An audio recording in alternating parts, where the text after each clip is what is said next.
Hello के बजै छी? डीजे दीपक राज गनौली।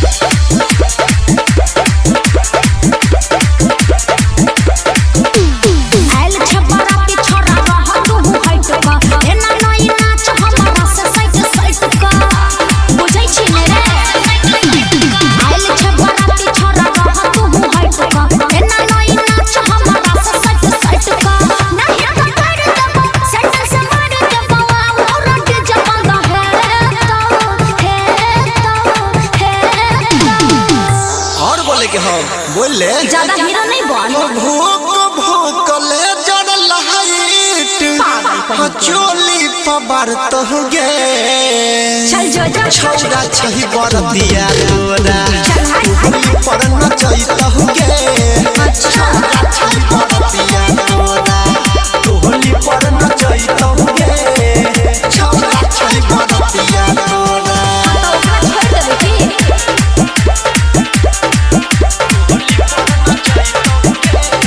डीजे दीपक राज गनौली।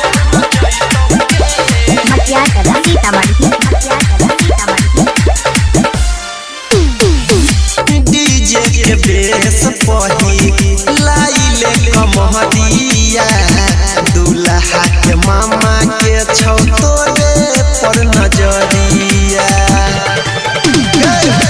डीजे के बेस पही लाइले कमहदिया दूल्हा के मामा के छौ तोरे पर नजरिया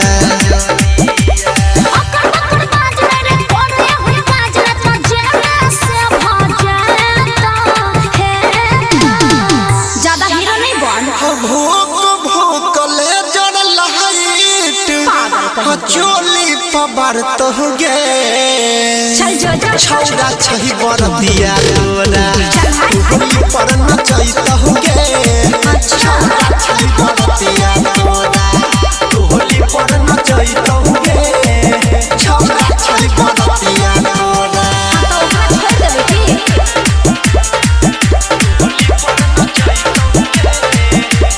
डीजे दीपक राज गनौली।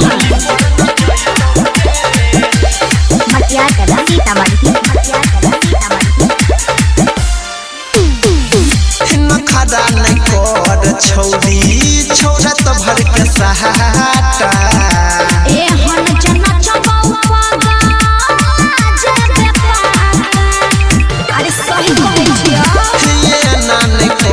छौरी छोरा तो भर के सहाटा